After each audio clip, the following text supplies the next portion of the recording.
हरे कृष्णा। हम रमन हरिदास स्वागत करता नहीं रहुआ सबके आज के वीडियो में। और आज के वीडियो में हमनी के भगवत गीता के संदेश के भोजपुरी भाषा में समझल जाई। देखी भगवत गीता में टोटल 18 अध्याय और 700 श्लोक बाटे। 700 श्लोक में से 575 श्लोक भगवान श्री कृष्ण बोलने वाली, 83 श्लोक अर्जुन, 41 श्लोक संजय और 1 श्लोक धृतराष्ट्र बोलने वाली। भगवत गीता हमनी के सनातन धर्म के सबसे महत्वपूर्ण ग्रंथ है। ये भगवत गीता में भगवान श्री कृष्ण सारा वेद के, पुराण के, उपनिषद के निचोड़ बता दिले बानी, यानी कि सारा ज्ञान के कंक्लूजन बतावल गई बाटे भगवत गीता में। ऐसे हमनी के हर सनातनी के, हर हिंदू के कम से कम भगवत गीता जरूर पढ़े के चाहिए। तो चलिए भगवत गीता के शुरू कल जाओ। और वह सबसे हमार विनम्र निवेदन बाटे कि यह वीडियो के बिना स्किप किए हुए अंत तक जरूर देखी जा। और अभी तक रुआ सब अगर इस चैनल के सब्सक्राइब नहीं जा के लिए तो प्लीज चैनल के सब्सक्राइब करके घंटी दबा के ऑल वाला ऑप्शन सिलेक्ट कर ली जा। कहा से कि यह चैनल के माध्यम से भगवत गीता के संदेश के, सनातन धर्म के संदेश के बिल्कुल आसान भाषा में, अपन भोजपुरी भाषा में समझावल जाए। तो ई रहल भगवत गीता के पहला श्लोक। धृतराष्ट्र उवाच धर्म क्षेत्रे कुरुक्षेत्रे समवेतायुत्सव मामकः पांडवाश्चैव किम कुरुवत संजय। धृतराष्ट्र अपन सेक्रेटरी संजय से पूछा तानी कि हे संजय, धर्म भूमि कुरुक्षेत्र में युद्ध करे खातिर हमार और पांडु के पुत्र दोनों जना इकट्ठा भइल बन जा, तो अभी तक युद्ध भूमि में का भइल? देखिए ऐसे तो भगवत गीता का उपदेश भगवान श्री कृष्ण बतैले रही, लेकिन भगवत गीता के शुरुआत केकरा से हो रहल बाटे? धृतराष्ट्र के श्लोक से। तो ई भगवत गीता के पहला अध्याय के पहला श्लोक है। भगवत गीता के पहला अध्याय के नाम हटे कुरुक्षेत्र के युद्ध स्थल में सैन्य निरीक्षण। प्रथम अध्याय में कुरुक्षेत्र के बारे में बतावल जाई, वहां के कैसे युद्ध शुरू होखे वाला बाटे, कैसे अर्जुन कंफ्यूज हो गए महाभारत के युद्ध भूमि में, इस सब के बारे में बतावल जाए। और हमनी के भगवत गीता के हर श्लोक से का शिक्षा मिलता ओकरा के जरूर समझल जी, ओकरा के अपना जीवन में कैसे अप्लाई कर जी, एकरा बारे में भी विस्तार से चर्चा करी जाए। तो देखिए भगवत गीता के पहला श्लोक में धृतराष्ट्र का पूछतान संजय से कि युद्ध भूमि में कुरुक्षेत्र में हमार और पांडु के पुत्र जवन युद्ध करे खातिर इकट्ठा भइल बन जा दोनों तरफ से, वो अब तक का कइलन जा। तो एक तरफ से सोचब तो ये क्वेश्चन बड़ा अजीब बाटे। कहा से कि युद्ध भूमि में सब का करे गिल बन जा, युद्ध करे गिल बन जा, तो युद्ध होत होई। लेकिन धृतराष्ट्र फिर भी संजय से ही प्रश्न पूछता नहीं। तो वास्तव में रुआ सबके पता बा कि धृतराष्ट्र बचपन से अंधा रही, और वो आंख से तो अंधा रहबे करी भौतिक दृष्टि से, लेकिन आध्यात्मिक दृष्टि से भी वो अंधा रहन। यानी कि ज्ञान के मामले में, आध्यात्मिक ज्ञान के मामले में भी धृतराष्ट्र और उनकर पूरा पुत्र सब जीरो रहे। इस श्लोक में धृतराष्ट्र की मानसिकता झलकताटे। देखिए धृतराष्ट्र आपन पुत्र के कहता नहीं मामका, माने मेरा पुत्र, और पांडु के पुत्र के पांडवा। पांडवा माने आपन पुत्र से पांडु के पुत्र के अलग कर देनी। जबकि पांडु महाराज के असामयिक मृत्यु के बाद वहां के जो पुत्र रहन जा पांडव लोग, वो लोग धृतराष्ट्र के संरक्षण में रह के ही पलल बढ़ रहन जा। ऐसे धृतराष्ट्र के भेदभाव ना करे के चाहत रहे। जैसे दुर्योधन धृतराष्ट्र खातिर रहन जितना महत्वपूर्ण, उतने स्नेह उनकरा पांडवों के भी देवे के चाहत रहे। लेकिन धृतराष्ट्र पुत्र मोह के बस में होकर आपन पुत्र के पक्ष लेत रहन और पांडव लोग के दरकिनार कर दिलन। जब राज्य के बंटवारा भरे हस्तिनापुर के, तब भी धृतराष्ट्र आपन पुत्र खातिर, अपना खातिर हस्तिनापुर रख लिहलन और पांडव लोग को खांडव प्रस्थ दे दिहलन, जो उनके एकदम कटीला झाड़ी से भरल रहे, उपजाऊ भूमि ना रहे। तो भगवान श्री कृष्ण के कृपा रहे कि पांडव लोग खांडव प्रस्थ के इंद्रप्रस्थ बना दिहलन जा। तो यहां से भी हमने एक महत्वपूर्ण शिक्षा मिलता कि देखिए अगर भगवान ना चाहिए ना तो कोई हमनी के कुछ बिगाड़ ना सकी। राखे कृष्ण मारे के, मारे कृष्ण राखे के। अगर भगवान बचाने पे उतर जाए तो कोई हमनी के क्षति नहीं के पहुंचा सकत, और भगवान अगर मारे पे तुल जाई तो कोई हमनी के बचा नहीं के सकत। इससे हमनी के हर परिस्थिति में भगवान के शरण में रह के चाहिए। धृतराष्ट्र वास्तव में बड़ पुत्र रही अपन परिवार के। लेकिन वहां के जन्म से अंधा रही ऐसे राजा वहां के ना बनावल गई, बल्कि वहां के छोट भाई पांडु महाराज के राजा बनावल गई हस्तिनापुर के। और ई बात धृतराष्ट्र के मन ही मन बड़ा अखड़त रहे कि देखो हमारा साथ भाग्य बड़ा दुर्भाग्य के खेल खेलने बाटे कि हमार आंख दोनों जन्म से अंधा हो गई बा, जेकरा चलते हम हस्तिनापुर के राजा ना बन पैनी। लेकिन समय के साथ अचानक से पांडु महाराज के साथ कुछ दुर्घटना हो जाता, जंगल में एक ऋषि की हत्या हो गई और वहां के श्राप मिल गई, फिर वहां के असमय मृत्यु हो जाता टे। तो पांडु महाराज के असमय मृत्यु होखला के बाद हस्तिनापुर के राजगद्दी पे धृतराष्ट्र के राजा बनावल गई। अब धृतराष्ट्र जब राजा बन गिलन, राज मुकुट पहनने लगलन, तो उनका गद्दी के चस्का लग गई। अब धृतराष्ट्र सोचे लगलन कि ई राजगद्दी तो पहले हमारे रहे, पांडु के दिहल गई, लेकिन अब ई वापस हमरा हाथ में आ गई बा, अब ई दोबारा हम पांडु के पुत्र के हाथ में ना जाए दे।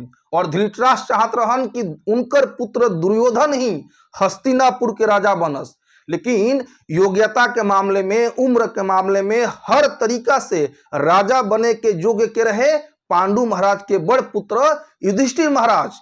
लेकिन धृतराष्ट्र युधिष्ठिर महाराज के दरकिनार करके चाहत रहन कि दुर्योधन राजा बन जाओ। और दुर्योधन बचपन से पांडव लोग से घृणा करत रहे, युधिष्ठिर, भीम, खास तौर से भीम से तो बहुत ज्यादा ईर्ष्या करत रहे दुर्योधन। और दुर्योधन के हर कुकर्म में धृतराष्ट्र के सहमति रहे, या कम से कम धृतराष्ट्र ओकरा के रोकत ना रहन। धृतराष्ट्र के सहकावला के ही कारण दुर्योधन इतना आगे निकल गई कि जब परम पुरुषोत्तम भगवान श्री कृष्ण शांति दूत बन करके जब हस्तिनापुर में गईनी और समझौता करावल चाहत रही कि तू पूरा धरती रख ल, खाली 5 गो पांडव खातिर 5 गांव दे द, फिर भी दुर्योधन भगवान श्री कृष्ण के बात के नकार दिहलस, भगवान श्री कृष्ण के बंदी बनावे चलल, तब वह धृतराष्ट्र दुर्योधन के ना रोकलन। वही तरह से दुर्योधन छल से जुआ में युधिष्ठिर महाराज के हरा के द्रौपदी के चिरहरण के आदेश दे दिहलस। द्रौपदी के चिरहरण हो रहा बा दुशासन के द्वारा, लेकिन उस समय भी धृतराष्ट्र चुपचाप बैठल बड़न, ना बोलन अपना लइकन के। तो देखिए, अगर हमनी के अपन संतान के, अपना बच्चन के गलत कार्य में सपोर्ट कल जाए, सहयोग दिहल जी, तब बच्चा अंत में चल के हाथ से निकल जी हसन, बिगड़ जी हसन और पूरा सत्यानाश कर ली हसन अपन। ऐसे धृतराष्ट्र सीखे के चाहिए कि हमनी के अपन संतान के अनुशासन में रहे के चाहिए, उन्हीं के अच्छा बुद्धि, दिव्य ज्ञान के उपदेश देवे के चाहिए, ईर्ष्या, द्वेष, लोभ, मोह इस सब से दूर रखे के चाहिए। लेकिन धृतराष्ट्र ऐसा ना कर पालन। धृतराष्ट्र के मतलब ही होला कि जवन गद्दी से, राजगद्दी से चिपक के बैठ गए के, ओकरा के धृतराष्ट्र कहल जाला। तो धृतराष्ट्र का चाहत रहन कि हमारा बाद ए हस्तिनापुर राज सिंहासन पे के बैठे, हमार पुत्र दुर्योधन बैठे। वही तरीका से आज देश के कई सारा नेता लोग धृतराष्ट्र जैसा सोचेलन कि हम तो मुख्यमंत्री रहबे कैनी, अब हमारा बाद के मुख्यमंत्री बनी, हमार लइकवा मुख्यमंत्री बने, भले ओकरा पढ़े लिखे के लूर होई, राज चलावे के लूर बा नइखे, कोनो मतलब नहीं खे, लेकिन हमारा बाद हमार लइके हमारा पार्टी के अध्यक्ष बने के चाहिए, हमार लइके मुख्यमंत्री बने के चाहिए, विधायक बने के चाहिए। तो ये धृतराष्ट्र के मानसिकता हटे। और जब तक धृतराष्ट्र के मानसिकता रही, तब तक देश के या समाज के कबो कल्याण नहीं हो सकता। देखिए, धृतराष्ट्र के इसी सोच के कारण महाभारत जैसन भयंकर युद्ध हो गई और ओकरा में लाखों लोग कट गिलन, लाखों सैनिक मारल गिलन। तो लाख समझौला के बावजूद भी विदुर जी समझैलन, भगवान श्री कृष्ण समझैनी, भीष्म पितामह समझावत रही, द्रोणाचार्य लाख समझैला के बावजूद भी दुर्योधन ना मानल और पांडव लोग के जो इंद्रप्रस्थ राज रहे वापस ना लौटैलस। अब एकदम निर्णय हो चुकल बा कि अब युद्ध भूमि में ही एक फैसला हुई। जब भगवान आखिरी बार गए रही शांति दूत के रूप में, तब भी दुर्योधन वहां के प्रस्ताव ना मानलस और कहलस कि बिना युद्ध किए सुई के नोक जितना भूमि भी हम पांडव लोग के ना देव। तब भगवान कहनी कि अब युद्ध निश्चित हुई और दुर्योधन मरे खातिर तैयार हो जा। तो दुर्योधन कहता कि अरे जा ना, तहरा ऐसा हमहू मायावी शक्ति जानी ना। माने भगवान श्री कृष्ण दुर्योधन के सामने अपन विश्व रूप प्रकट करके दर्शन दियनी, फिर भी दुर्योधन भगवान के छलिया समझत रहे, भगवान के ना समझ पैलस। जे नास्तिक रहेला, जे भगवान के भक्त नहीं खे, अगर ओकरा सामने साक्षात भगवान प्रकट भी होके कहब कि हम ही परम पुरुषोत्तम भगवान हनी, तो कही कि ना ना ना, ड्रेस कैले बा, मेकअप कैले बा, ही भगवान ना हो सकेलन। तो जेकरा नहीं खे माने को कबो ना मान सकेला भगवान के। तो दुर्योधन नंबर 1 नास्तिक रहे और इस सारा चीज कौची के कारण रहे? संगति के कारण। देखिए, पांडव लोग केकरा संगति में रहत रहन जा? भगवान कृष्ण के संगति में। विदुर जी के बात मानत रहन जा, भीष्म पितामह जी के बात मानत रहन जा। और ये दुर्योधन केकरा संगति में रहत रहे? शकुनी, कर्ण, दुशासन, यह सब के वो बात मानत रहे।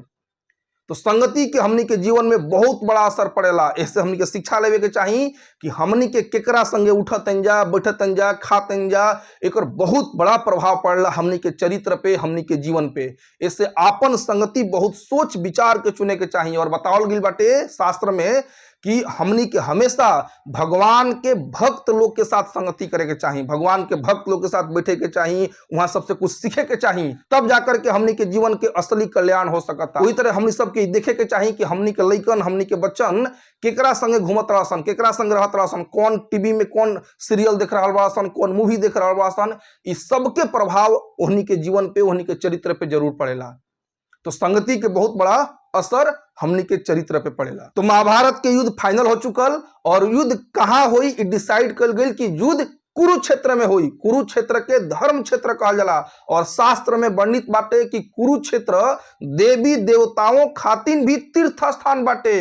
अब महाभारत के युद्ध में दोनों सेनाएं आमने सामने आ चुकल बाड़ी। कुरुक्षेत्र के युद्ध भूमि में पांडव के सेना में 7 अक्षौहिणी सेना रही और दुर्योधन के सेना में 11 अक्षौहिणी सेना रही। यानी कि दुर्योधन के सेना पांडव के सेना के 1.5 गुना से भी ज्यादा रहन।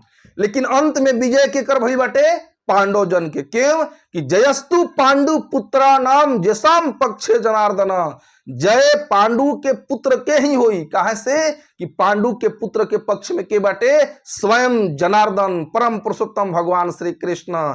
ऐसे हमनी के अपना जीवन में हर समय प्रयास करे के चाहिए कि हमनी के भगवान श्री कृष्ण के शरण ग्रहण करी जा। काहे से कि अगर कोई भगवान के शरण ग्रहण कर ली, अपन जीवन के चरम लक्ष्य की अवश्य प्राप्त करी। तो दोनों सेनाएं आमने सामने आ चुकल बड़ी जा, युद्ध के बिगुल बजे वाला ही बाटे। लेकिन धृतराष्ट्र बेचारा अपना महल में बैठल बैठल एकदम छपिटा रहल बान।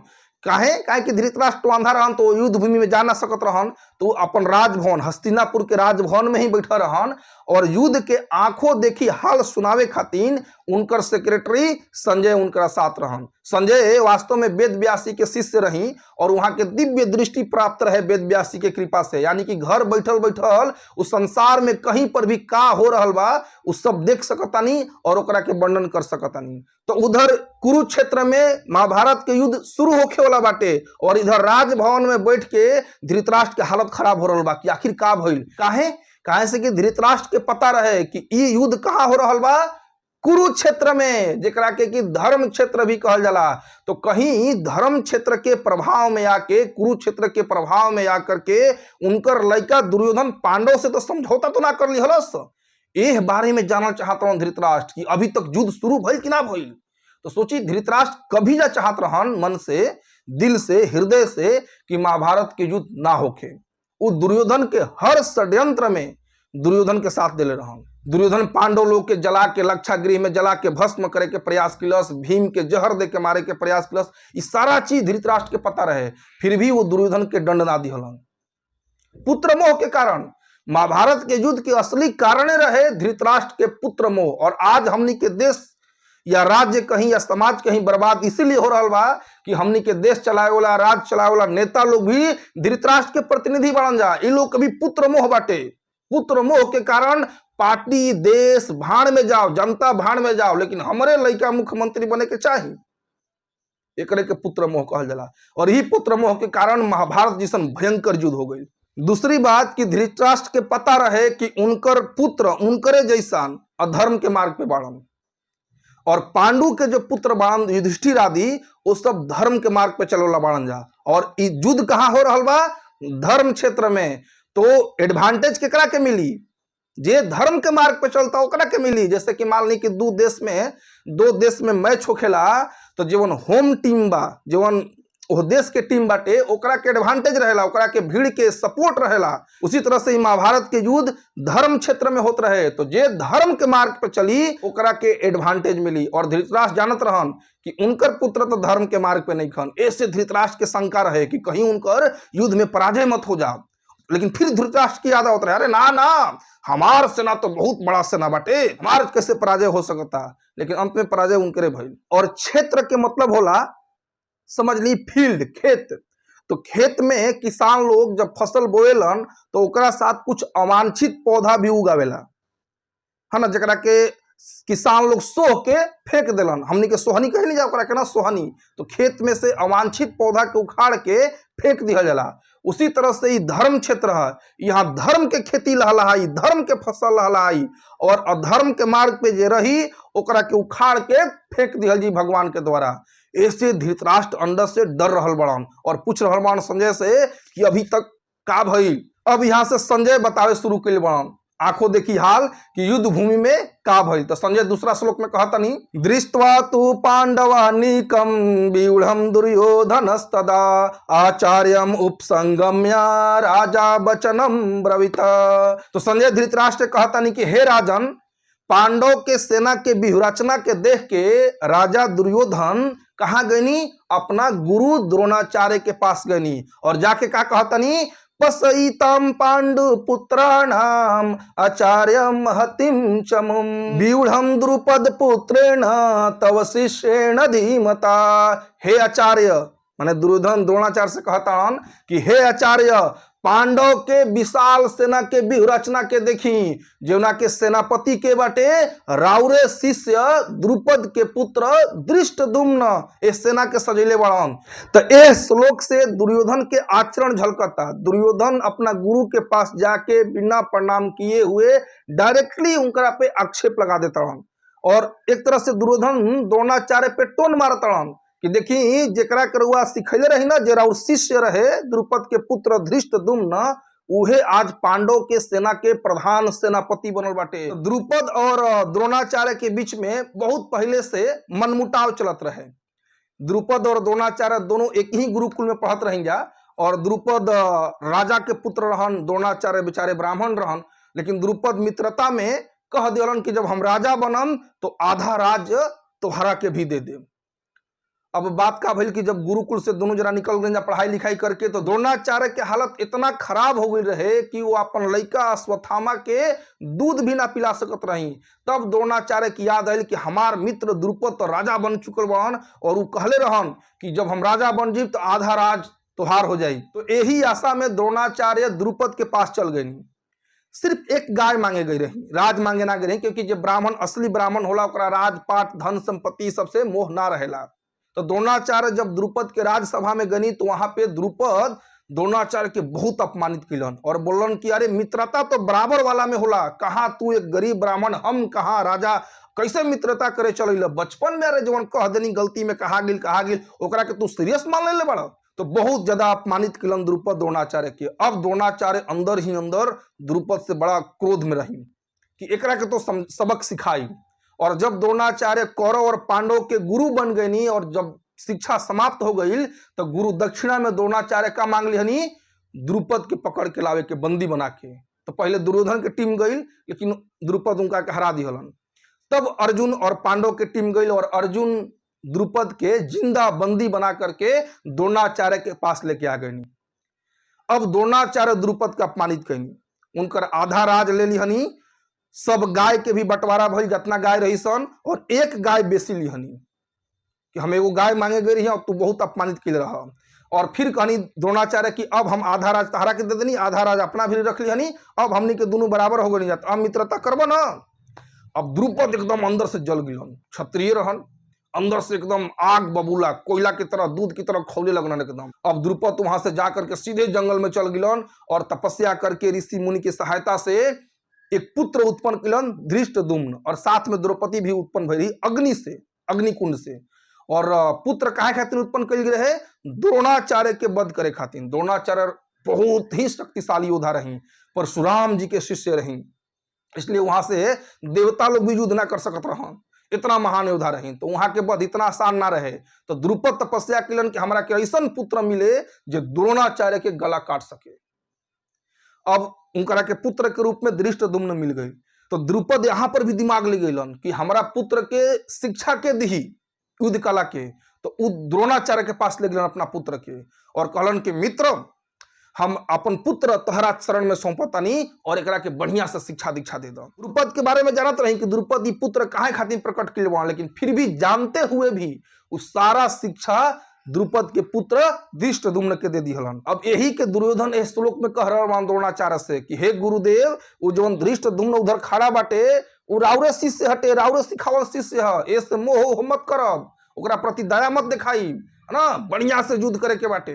तो अप्रत्यक्ष रूप से दुर्योधन अपन गुरु द्रोणाचार्य के अंदर से भड़का रहल बड़न।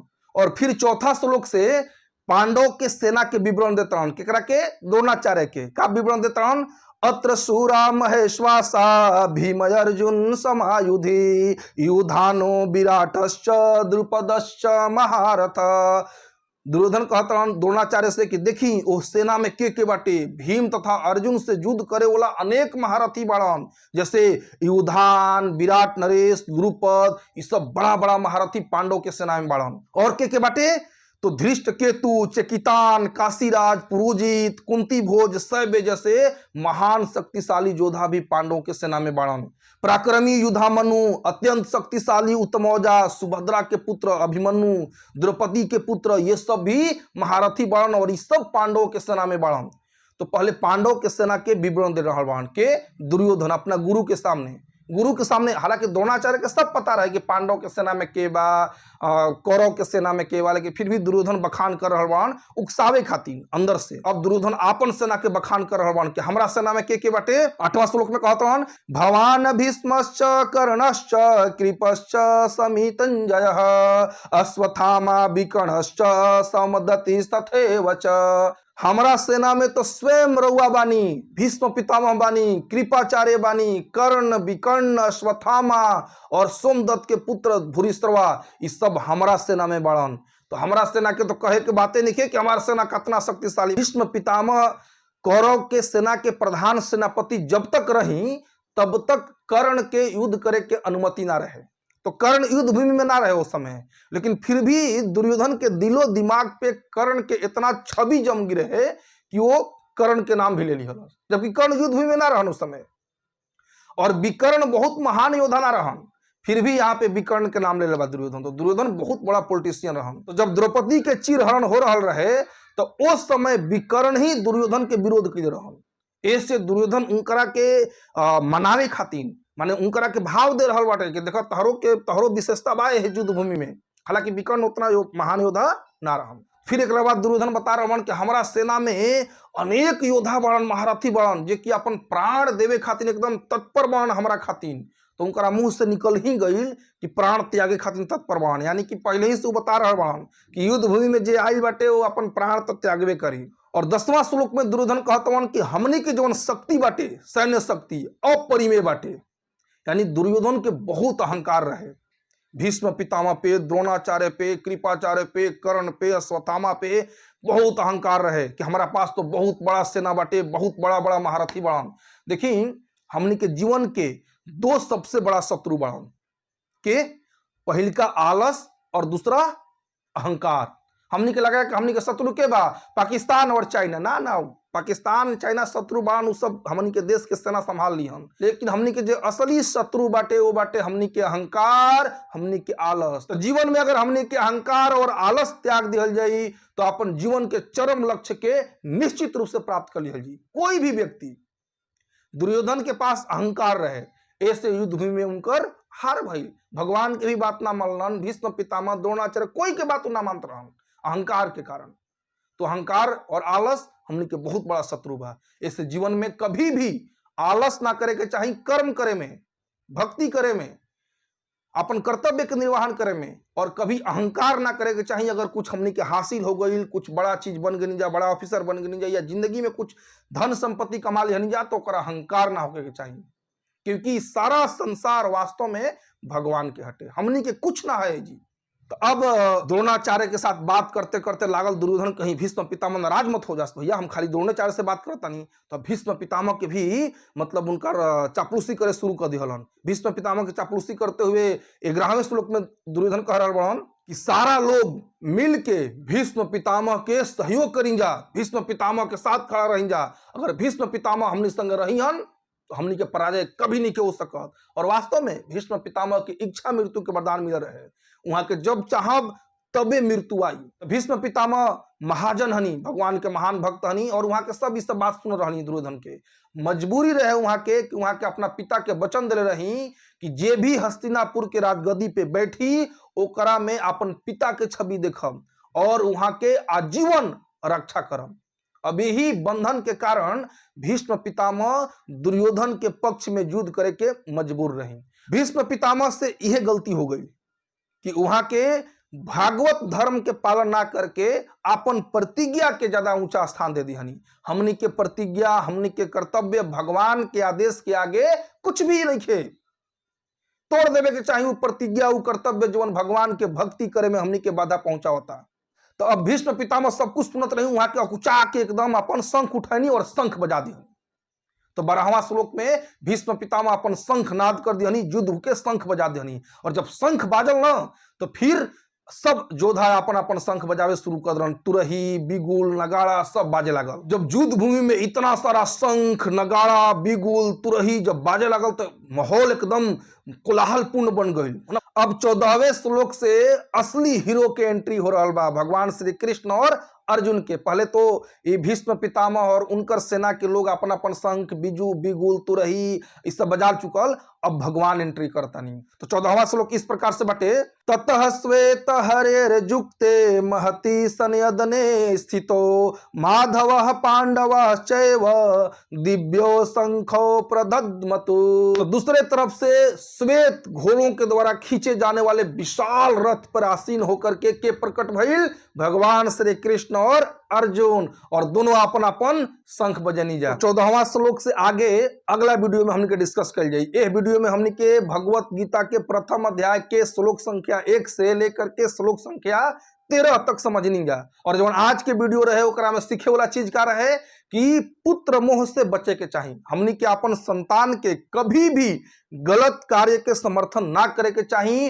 वो सबके अनुशासन में सही मार्ग पे लावे के प्रयास करे के चाहिए। दूसरा चीज हमनी के सीखनी जा कि देखी, धर्म के पथ पे चलला पे सदैव विजय हुई। धर्म के पथ पे चले वाला थोड़ा समय के लिए परेशान हो सकता, लेकिन पराजित कभी नहीं। और जो भगवान के शरण में रही ओकर पराजय कभी हो ही नहीं के सकत। वो अपन जीवन के चरम लक्ष्य के अवश्य प्राप्त करी। ऐसे हमने के भाग दौड़ के जिंदगी से थोड़ा समय निकाल करके भगवत गीता पढ़े के चाहिए, भागवतम पढ़े के चाहिए, भगवान के शरण ग्रहण करे के प्रयास करे के चाहिए।